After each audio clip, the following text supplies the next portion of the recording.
Hi, my name is McKenna, and my persuasive speech is about should the death penalty be reinstated into justice systems? The death penalty is not just a punishment. It is a reminder that crimes such as sexual assault, murder, trafficking, and many other horrible acts are not being swept under the rug. While understanding that the death penalty is a very serious form of punishment, it acts as a reminder for potential crime committers, a form of closure to families and victims, and is a reinforcement that the justice and outcome of a crime must be properly chosen. In my speech, I will argue why the death penalty should remain a necessary component of the justice system. Armstrong Williams, an author for The Hill, states, according to Pro-Con, the death penalty is an important tool for preserving law and order, deters crime, and costs less than life imprisonment. However, beyond merely lessening the numerical burden on taxpayers, maintaining not just the idea of justice, but actualizing it through a penalty system is perhaps the greatest equalizer of those who are willing to push all standards of morality and ethics through their behavior and blatant disregard for the fellow mankind. This evidence reveals that the death penalty not only serves justice, but also acts as a reminder for potential offenders. When individuals are reminded that their actions can lead to what many call the ultimate punishment, it stays in their mind permanently, reducing the likelihood of violent crimes. The death penalty reinforces the idea that the most severe crimes deserve the most severe consequences, ensuring fairness in the justice system.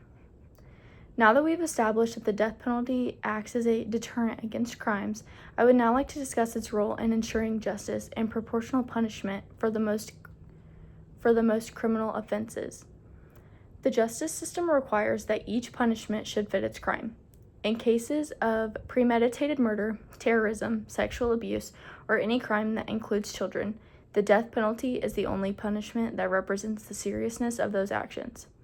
For example, in the case of Tamar Hilton was a man who sexually assaulted a 20-year-old girl repeatedly and ended her life. 2 weeks later, he sexually assaulted a 16-year-old girl, tortured her, and stabbed her 40 times, nearly decapitating her when he ended her life. The Death Penalty Information Center states that in a poll study conducted by crimechannel.org, 54% of Americans believe the use of the death penalty is morally acceptable, while 36% believe it is morally wrong. 60% of men and 48% of women polled say the death penalty is morally acceptable. 64% of Republicans, 45% of Democrats, and 53% of independents believe that the death penalty is morally acceptable. Having these statistics in mind, in many life without parole cases and life in prison may not always represent the seriousness of the crime. The death penalty ensures that justice is served with the idea that the punishment should fit the crime. Opposers of the death penalty argue that the death penalty is cruel and unusual punishment. It is inhumane, and that life in prison without parole does just as much justice as the death penalty. However, this side of the argument fails to consider the emotional closure that the death penalty provides families and victims. In many circumstances, families of victims request and even pray that the offender be given the death penalty. Let's talk about Christy Young, mother of Ashley Young. Ashley's life was taken from her by a man named Jared Chance. At the trial that determined Jared Chance's punishment, he was granted 100 to 200 years in prison. Kristen prayed and pleaded for him to receive the death penalty, stating that his life should be taken just as Ashley's life was taken. I can't grieve until they are all put away for the rest of their lives, stated Kristen. Given the strong deterrent effect, the principle of proportional punishment, and the closure it provides to victims' families, the death penalty remains a necessary and justified component of our justice system. Throughout this speech, we have examined how the death penalty acts as a deterrent against crimes, ensures justice through proportional punishment, and helps victims' families find closure. We discussed the case of Tamar Hamilton, which highlighted the importance of the death penalty and representing the seriousness of heinous crimes. We also acknowledge the emotional closure it provides, as seen in the plea from Kristen Young for her daughter's killer to receive the death penalty.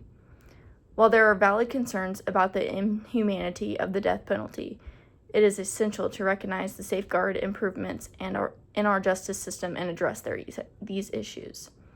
The benefits of deterrence, justice, and closure far outweigh the potential drawbacks.